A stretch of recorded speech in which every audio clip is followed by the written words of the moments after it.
If you like audiobooks or audio shows, check out a free trial of Audible. Just click the link in the description. Welcome to Mindshock True Crime. This is Maura Murray, part 23. We are moving. This is your host, Bruce McGuire. And Maxwell Powers. And Johnny Mills. So, this is Shadows of West Point 3. There's more left to discuss at West Point. But real quick, if you like our podcast, you can donate to our PayPal. Just check the link in the description. And make sure you subscribe to the channel and hit the bell notification to receive notifications when we upload new podcasts. You could also check us out on social media, Facebook, Reddit, Twitter, and Patreon. Okay, so let's get to it. So in the last episode, we discussed how James Renner, was able to view Maura's transcript. So I actually asked Renner about this, and he was nice enough to release the actual transcripts on his blog. You talked to him? Yeah. Well, as I've maintained throughout the entire series, Renner's been harshly criticized for methods, theories he's put out, and people just say he's making stuff up. I never got that impression. I always got the impression he was being honest by presenting what he believed to be the truth. Again, not necessarily the truth, but he's just being honest in his presentation. So somebody must have told him, and I actually specifically said this, that if he thinks more, like all these people are talking about Maura wanting to run away or do this or that, if that's what he was told, that's the conclusion he would come to. Just like any rational person, like if you interviewed a bunch of Maura's family members and friends, and they kept saying certain things about running away and starting a new life or whatnot, what would you think? Yeah, I got You're not gonna take the opinion of some random people on the internet more seriously than the actual interviews you've done. So some people even allege that Renner didn't even talk to the people he talked to, and then the more we go in, Renner seems to be vindicated anytime when people, like, there's certain references made that in fact he did interview who he said, and they did say what they said to him. Yeah. So with Maura's transcripts, I was wondering on how he was allowed to view them. So technically he wasn't. An insider source sent him the records. Maxwell called this one. How'd you know that, Maxwell? I just figured, he was, from what I've learned, is like he was just real resourceful and aggressive in his interviewing skills and appointments or whatever, or getting the interview. So I figured he was just resourceful. Well, someone just found, it's like what you said before when I asked you about it. Someone just found out he was researching Maura's case and they sent him the records. Now, he did not put up I will read his post here. I have had a source on deep background within West Point for some years, providing me with information about the history of Bill Rausch, Maura Murray, and others. I've decided to release Maura's full transcripts, but not the details of anyone's judicial hearings, for a couple reasons. One, it shows again that Fred Murray and Maura were using the Weymouth address as late as 2002. Second, it shows absences due to the judicial hearings that would eventually lead to Maura leaving West Point before she could be expelled. I am sure there are some things I've missed. Interesting to know what everyone else finds. Special thanks to Bruce McGuire and the crew at the Mindshock podcast. Is that us? For prompting me to look back into this. Wait, sorry, last word. Thank you to my irregulars for pointing out that this document only specifically shows that Fred was using the Weymouth address up to 2002, leaving it up to interpretation as to what happened after that. But neighbors claim he was staying there until at least the summer of 2004. The first step any legit journalist would take to verify. Items found at the scene place him there after Maura's disappearance too. Handwritten, dated notes on the subject of media contacts about the crime. The reason this has become a point of discussion is due to the discovery of an adult magazine at the property in which appeared the Xeroxed photographs of family members. The magazine was among items that belonged solely to Fred Murray. Make of it what you will. Perhaps there is a logical explanation. It disturbed me in light of other reporting, but instead of accepting evidence and fact, the effort lately is to discredit the messenger. Strangely, they all seem to forget that this was the permanent address Fred Murray used when he sued the state of New Hampshire in 2005. And then he posted that little snippet. So basically what I got is Fred Murray might have been living there, but the magazine could still have not been his. Just as a real quick, as a character aside, like everything seems to point that he was a good dad, like especially with the Curtis interview. Like Curtis is not his actual son. and he still treated him as his son, and just in motivating his daughters. And he was basically like, they were the ones that wanted to be pushed. And Curtis actually shared some stories on how they sometimes would get frustrated with Fred for not pushing them hard enough, because he was let them kind of decide more things. So anyway, this was just, I don't know if we even talked about, I think we might have mentioned this once in one of the early episodes, and if I can't remember it, I'm sure Maxwell won't remember it. But Sometimes I do. Sometimes I remember things you don't remember. yeah, supposedly Renner found a magazine with Xeroxed copies I have of no idea family about members, cousins, whatever. I don't know. What does that mean? Didn't Yeah, I you don't say have something to- about an adult magazine too? Yeah, or something? Well, So- the Xerox copies were put into the adult magazine, as if someone had a fixation with cousins or something. I don't know. Like they cut the faces out and like put it. No, I don't know. They just added Xerox. I don't know. I mean, you're right. It's possible they didn't even look that it was the they were just throwing stuff all over the place, and they were in the I mean, I don't know. But again, I wouldn't take that as proof that it Wait, was Fred Murray's, where- even if Fred Murray did live at the house. Where did that who saw that magazine? Like Renner. he Yeah, he went to the property. house, like broke in. I don't know. I don't think he broke in. I think he just looked through the window or something. He said it in his book. I actually, What the heck? I might have read it. What is this house? I never heard of this house. This is a completely Supposedly, different house. It was a house that belonged in Fred's family. This is a West Point podcast, Johnny. I know, but you're bringing up Weymouth or whatever the hell that was. Anyway, This the is, whole like, point. new stuff though. I never heard of this. So it's Well, like I don't think it's relevant because one, I still don't see any evidence that it was his, even if he did live there, and I think it was his I forget what the exact details. It was his brother's house or something, and then it went into foreclosure, and then people were saying, "Oh, well, he's going into foreclosure, and he's withdrawing $4,000 worth of money to buy Maura a car at UMass," and all this other strangeness. They're just weird connections. But we're going to specifically talk about the West Point records. So first of all, okay, Maxwell, the inside source. So what do you think prompted an inside source to just randomly send James Renner records? Wait, when was this? When did they send this? Pretty much at the beginning of his investigation, I think. Oh, He okay. said It wasn't like now. For some year. No. For some years. Okay. But he posted it now because he heard our Mindshock podcast. I asked him about it. Because that's what we talked about in the last podcast. Yeah, and then I asked him about it. Because I Okay. asked him how he was able to view the records. Because Yeah. I believed him that he did. I just didn't think that he could just go to West Point and be like, "Oh, hey, show me Maura's records," because they would say no. So then he revealed just now on his blog that it was an inside source. Yeah. So he has more stuff. Oh, yeah. Well, if anything, it kind of indicates why he made certain conclusions. And I actually think, sometimes his methods can be crass, and his just interviewing, showing up at people's houses like Sarah Alfieri. But he also finds... Wait, so he came out just unannounced, just like that. What? Showed up at people's At houses. Sarah Alfieri. Well, Yeah. I think he tried to contact them, but they ignored him. But then he showed up. But he doesn't live anywhere near these people, so he came out. Well, he has to make his trip worthwhile. He's got to be. What's up, He guys? can't just hang out forever. Yeah, but I'm just saying, like, he believes what he believes for certain reasons, and if you were in his shoes, maybe you would believe the same thing too. That doesn't mean you would behave like he behaved, because he did make some insinuations or things that could be viewed as insinuations about Fred, which I think most people disagree with. And I also haven't seen any evidence of Fred being immoral in any way. However, the $4,000 withdrawals is definitely weird. And he said, well, here's the main point, and we went over this on another podcast. I think certain people told Fred and the family certain things, possibly about UMass, and they took it at face value. So so I don't know if they're being deceptive by saying nothing before the Weather Barn Corner accident site matters. Because if they really believe it doesn't matter, they're not lying. But why were they led to believe that? So if there's shady officers at UMass, the police cadet that's still unnamed to this day, the friends making up shady stories, if they bought the stories, then that would explain that, wouldn't it? So I'm not going to jump to the family being especially dishonest or anything. If they don't believe it's relevant, then they're stating what they believe to be the truth. Doesn't mean it is the truth, though. So with these West Point records, what do you think prompted an inside source to just randomly send them to Renner? I don't know. Probably Renner went to West Point and just talked to some, I don't think he did.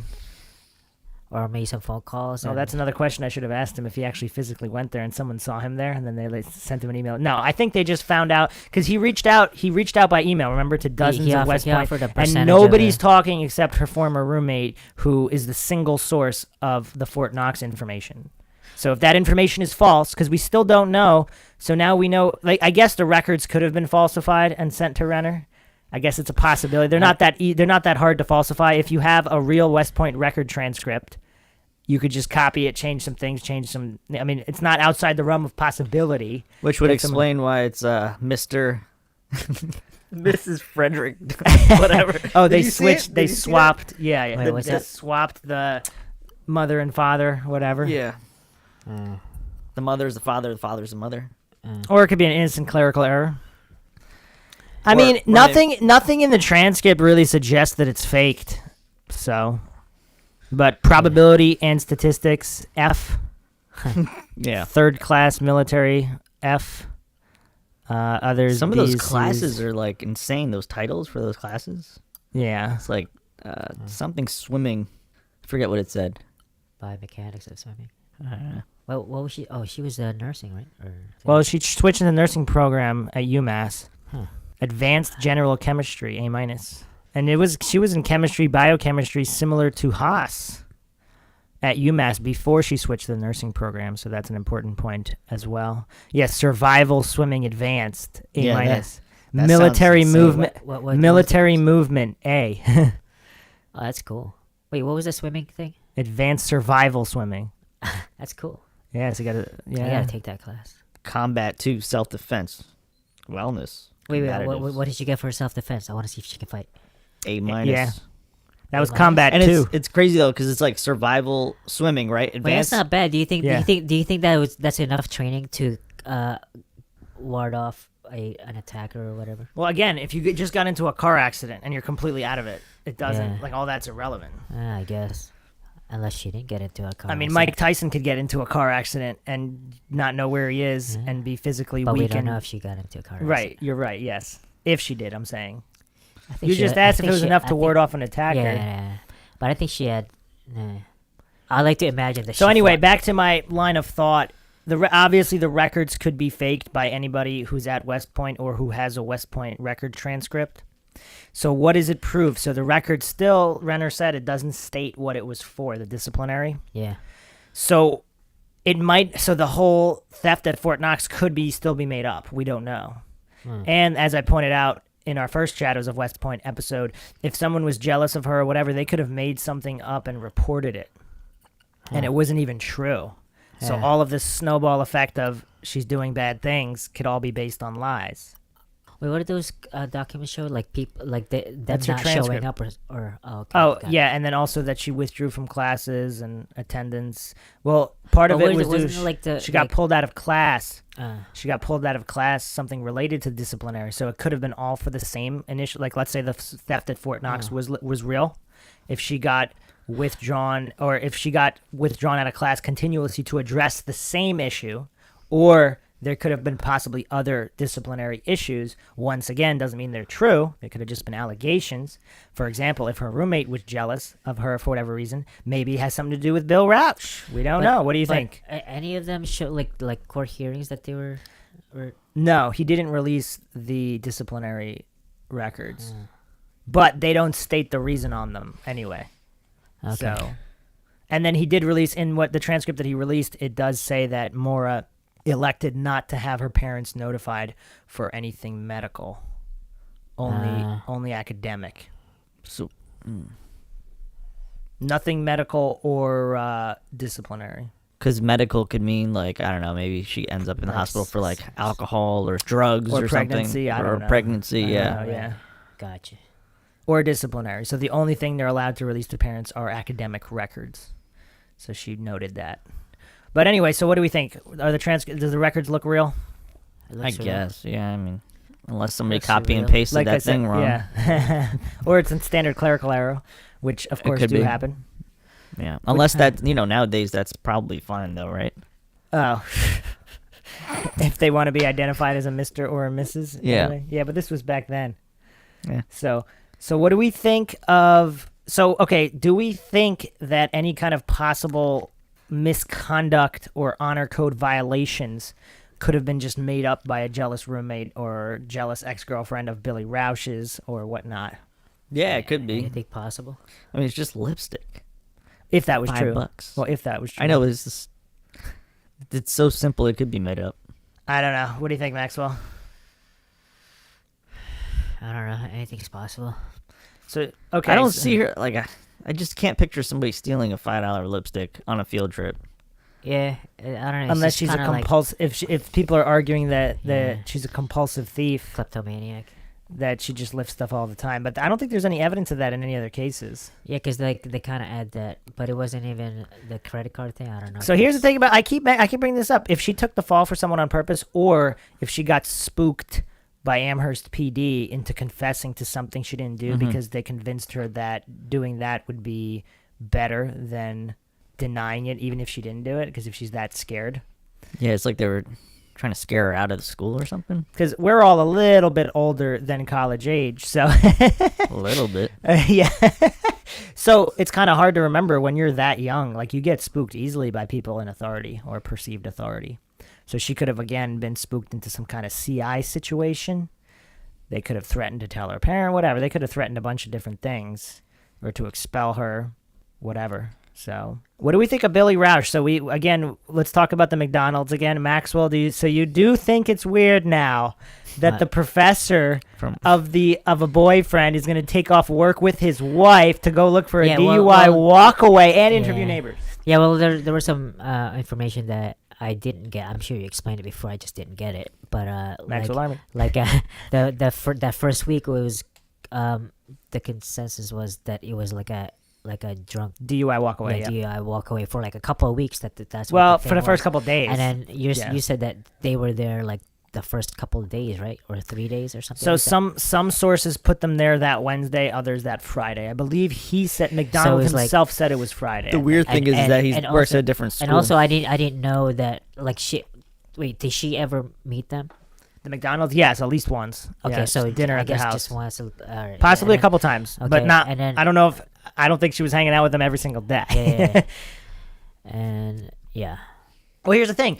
Billy just happens to be on the phone with McDonald while she's allegedly having her accident on Monday. What a coincidence. And then all of a sudden, and how does Billy even get leave to leave the military installation for the girlfriend's not the wife, and if it's a DUI walk away, why would his superior in command be like, "Oh, your girlfriend crashed her car drunk and walked away. You want to leave? Oh, okay, no problem." Like, how often is that granted? I mean, obviously, weird. if he was friends with the superior, Did he actually ask for that, or? Well, he has to get leave. He can't just leave. So what? He's on duty. What do you think he said though? Well, we don't know.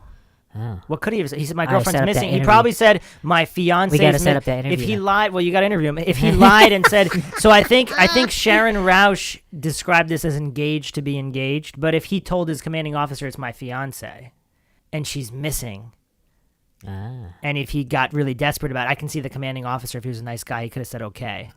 Typically, it should be the spouse in order to get leave like that. But, I mean, I'm sure there's exceptions, and if he was on really good terms with his commanding officer, he might have let him go. That's true. But there's also a time frame on that to just emergency leave. Like, it's all a little strange. And the McDonald's, again, he happens to be talking with McDonald on the phone, and he goes out of his way to mention they weren't talking about Maura. Yeah, so I was just checking out Billy Rausch's Twitter page, and he shared a link to change.org from Maura Murray and says FBI needs to take over investigation into the disappearance/homicide of Maura Murray. There's 22,449 signatures out of 25,000. Wow. Bill Rausch did, in fact, sign it. I could see it here. So What's the date on that? when he shared it, or Yeah. October 29th, October about a week 29th. ago, I guess. Oh, that's interesting. So he's supporting, or at least some people would argue if he's guilty, that he wants to look good and not guilty by His putting tweet that out actually there. said, "Fred and I fought for the FBI to take over 14 plus years ago. Be part of the fight here. You know, we the people want FBI to take over the Maura Murray case." Yeah, another interesting thing is Fred usually speaks pretty positively of Billy all the time. Yeah. So I think he even called him the salt of the earth. So, like, he speaks very positively. I wonder if, it would be interesting. I think the best thing would be to have all of the investigators in the case. So, James Renner, Aaron Larkin, John Smith, even Alden Olson. They should put all these people in a room and have them interview everybody with all their questions. It should be like a celebrity death And, match. and they should have... And they should have that new brain scan lie detector technology for all the people interviewed. They should interview the police department, the fire department, EMS, everybody on the scene. They should interview all the family members, not because they did it, but because they might have information about other people and things like that. They should definitely interview the McDonald's. Maxwell should be there for that one. And as long as we're eating McDonald's while interviewing McDonald. So, basically, Billy could very well be innocent. That is a very good point, and I think it's good. They've been pushing for FBI involvement for a long time, and we've talked about this many times, why the FBI have not stepped in. But here's the thing. The FBI did investigate at UMass initially, and they did interview people, and it seemed like as soon as they did, that's when everybody went silent. So is the FBI complicit somehow? If Maura did in fact go into some kind of witness protection program, that would make sense of that, and then they wouldn't need to ever have. That was one of the earlier theories. We discussed that as well. I'm sure Maxwell remembers. But so she was snatched up by the government to like protect her from something like that. If something was going on either at West Point, UMass, whatever. If there were crooked so- cops so- involved, if she was a CI and she uncovered some kind of crooked She was UMass part PD, of something like way bigger. possibly something to do with that, with the pizza place she kept calling after 3 a.m. when it was closed and things like that. So if you go into like the witness protection program, can you get out of it once everything's settled? Like, or is that like I permanent believe forever? I think Like, people have gotten out. Because what about the guy on Goodfellas? He's out of it now. Henry Hill. Yeah. So yeah. So, I but think as long as once it's everything's settled, you're yeah, only so- in during the time of danger, which could be the rest of your life or not. So yeah. I mean, if I can't imagine, well, how long has it been? 15, 20 years? I don't know. We're coming up on 15 years. I mean, by now, depending on what it is, I mean, damn. I mean, if it's not, if it is that, then it's not settled. Usually yet. they put them in witness protection because they sort of know who might, do harm to this person. Well, another thing we right? didn't talk about is Whitey Bulger. So he got killed in prison. You know who Whitey Bulger is, Maxwell? No, We've who talked is about that? them so many times in relation to Maura He Murray. recently got killed, right? Yeah, in prison. Like Wait. not that long ago. Yeah, Wait, for some doing reason I what? just last saw week. this. Yeah. Wait. Crazy conspiracy theorists might think Oh, he's going to shit. say something about Maura Murray because Maura Murray's getting popular. Oh shit! Wait. We're getting the so word who- out. Because of the Mindshock podcast. Wait, who is she? I mean, he or Whitey Bulger? yeah, who's that? Well, so he was this mafia guy and mob informer in Massachusetts. So apparently he was transferred to general population and then he was killed. But he was FBI informant. He led the Winter Hill gang in the Winter Hill district of Somerville, Boston. But his brother was the chancellor of UMass. So that's and there were the UMass drug busts. So some people with the crazy conspiracy. Well, when I say crazy conspiracy, I don't mean they're really that crazy. I mean if it's true, it's true. They just seem crazy because there's so many dots that need to be connected. And he killed a lot of people. I mean, he's actually killed people and dumped bodies in an area not too far from where Maura went missing. So in New Hampshire and all over, but his brother was the chancellor of UMass. Their relationship's kind of. We went over this on the UMass podcast as well. So another thing that Billy's writing on Twitter is that GRLA ontologist. Gorilla ontologist Aaron London. Yeah, okay. Her website is getting like hacked a bunch, so people can't get to the website. And then he was like, really? "It's important that we stand up for each other, especially for Gorilla whatever, as the obsessed stalker has her in the crosshairs." He's talking about James Renner there. Yeah. Yeah. He will do everything he can to scare and threaten her into being quiet. The good news is that she won't. We need to have her back. He wants her quiet? James Renner? I don't think so. But he that's doesn't. what he's talking about? Well, he's referring to the fact, supposedly, what James Renner is saying, that he's got lawsuits against her for harassment, doxing, stuff like that. She supposedly Yeah. she had like his address And posted it leaked. public or something. Yeah, like with that? his Yeah. kids. It's weird. There's a lot of allegations, and once again, I maintain they both could be telling the truth Oh, here we because go. if they're led to believe something by somebody else. I got some more info. So Aaron tweeted, "Here's one that actually made me LOL. Renner claimed I stole his copyrighted material, so my site is down for the moment. I truly hope the intent behind his absurd claims and obsessive harassment are becoming transparent in the meantime." Yeah, so it's kind of weird. So when was that? 29th October. So it's still going on. Yes, She's getting busy. The Renner-Larkin feud. Oh, jeez. We're supposed to be focused on finding Maura Murray here. Yeah. Like, Yeah, come on. Yeah, I miss Aaron's podcast. Gotta go over some of the gossip going on behind the scenes. So yeah, if Billy is innocent, good for Billy for trying to get the FBI involved. And once again, we just can't. There's so many series of coincidences involving everything. It's like everything is strange about this case. So I got an interesting tweet. what do you got, Johnny? Erin. Oh, jeez. So she tweeted 20 hours ago, lashing out for being rightly criticized and posting private school records of a missing woman and presumed victim who is not here to defend herself is not journalism. It's senseless, cruel, and sickening, and says more about the person posting it than anyone else. It's an interesting opinion. Somebody said Renner, and she said, who else? He wasn't even correct. He read the transcript completely wrong. Maura wasn't at West Point in 2004. Wait, he said 2002 in the transcript. I don't know. Does it say on this transcript 2004? I mean, I don't know. Or if he wrote it. Huh. I mean, I only found that because I was looking up to see what Billy Rausch was up to, and he'd retweeted that. Ah, so he's on the Aaron team. Yeah, her transcript says at the top, class 2004. So he read the how did he read it wrong if that's what it says? Class of 2004? Oh, yeah. So she would graduate Yeah. in 2004. Yeah. Is that right? Yes, that's right. She would have graduated. Is that in what 2004. Aaron's Yeah. talking about then? I don't know. Yeah, class 2004. I don't get why it's a big deal. Like, a lot of public figures have their transcript posted. Is that the biggest deal? I don't know. It's not like he posted, like, he specifically didn't post the disciplinary stuff, but he says it doesn't say the reason why anyway on it, so it's not of that much help. I took it as, like, a lot of people say he just made up, if Renner makes up all the stuff, so he's posting it to verify that the information he's receiving is real information. Whether it's accurate or not is another matter. But he didn't just make that up. A source sent it to him. Unless he pretended to be the source himself and is setting it all up. But then that's weird timing. So that's doesn't seem as likely. But I don't know. So that's all Aaron wrote?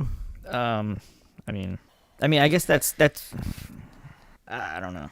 Does So that people- help or does it not help to have those things? Transcript? Yeah. Well, James Renner always gets accused of making stuff up. So I think it helps his credibility because if he really received that and if that's a real and if someone fabricated it and then sent it to him, that's not exactly Renner's fault. Okay, here we go. So Aaron tweeted this. The 2004 on Maura Murray's transcript means that she was in the class of 2004, and the status S means that she was a sophomore. The last page shows she departed West Point January 2002. If anything, these records prove Mr. Murray was telling the truth. So this is what she said afterwards. No, she's referencing the fact. Okay, so I got what she's got. She's saying that Murray didn't live there in 2004 based on the transcript saying 2004 because she's in the class of 2004 and Murray was living there in 2002. So that doesn't prove that Fred Murray was living there in 2004. She said he read this transcript wrong in relating it to where Fred Murray was living. Gotcha. Not in relation to Maura. So, but whatever, who cares? Yeah, why would that matter? And she's like, yeah, they're private records that have nothing to do Well, with they're her just- disappearance. I personally think it's pretty appalling. Well, how does she know it has nothing to do with her disappearance if her disappearance is related to some kind of disciplinary action at West Point? Yeah. If you don't know the answer, how can you say it's not related for sure? I don't know. It's weird. I mean, I don't know. I don't know. Somebody asked the question. Basically, I don't understand what he's implying. What would her old school records have to do with her disappearance? Wait, who's saying that? Well, somebody replied to her initial thing, and that's after that. Okay, she yeah, said yeah. their private Well, records have nothing to So do with it. the whole since we don't know what happened, and there's a lot of strangers, and nobody's talking anywhere. Why won't anybody from West Point talk about Maura except the one roommate, which is the sole source of the rumor of Fort Knox theft? And then if something weird is happening at UMass that's connected to West Point that we don't know about, here's the whole thing with the whole case. There's missing pieces, and we don't know what the missing pieces are, and what would account for missing pieces in each location other than a common link. Why are the Haverhill PD so shady? Why are the UMass PD so shady? Why is everybody at West Point so shady? What's going on with McDonald and Billy Rausch? So if we don't have any of those answers, yes, it's very possible there's an innocent explanation for all of it. Very possible. We don't know what it is, though, and nobody's proving it. So if you're like a detective on any case, You don't just believe what someone says. Oh, yep, that's the end of that. Let's just investigate this avenue over here. You put all of them on the wall. You put all the photos of all the suspects on the wall, and you investigate every single avenue, every single loose end, until you can rule them out definitively to see what's left. So, I mean, that just seems like standard operating procedure for any detective in any case, especially when there's missing pieces, and there's so many more missing pieces in this case than any other case that I've seen. Like, in which case is nobody talking about anything. And one of our Redditors actually suggested that we go into the media coverage of the case, which is quite limited compared to some other missing persons report. Like, are major TV stations talking about Maura Murray, or did they ever? There was very limited media exposure in comparison to other shows. I mean, they were on Montel Williams did a little bit, and there was a couple here and there, but not like other cases, which is also a bit strange as well. So there's definitely connections we're not seeing. There's definitely missing pieces, and without knowing what they are, how do you know where to investigate? You don't. So anyway, I think all the investigators in this case deserve a lot of credit. We're just sitting on the sidelines calling it how we see it. But yeah, Aaron Larkin, James Renner, John Smith, all of these investigators out there have put in so much work in moving the case forward. So they all deserve a lot of credit, and all of the kind of petty infighting is kind of, I don't know, it seems kind of useless on all sides. But Yeah. in any case, thank you for listening to another episode of the Mindshock Podcast True Crime. We'll be moving on to other avenues we have not discussed yet in the Maura Murray case, which we believe nobody has discussed, and they could be critical as well. So we will be looking into those as well. If you like the podcast, you can donate to our PayPal. Just check the link in the description, and check out our social media sites, Facebook, Reddit, Twitter, and Patreon. This is Bruce McGuire signing off. And Maxwell Powers. And Johnny Mills. Have a good night.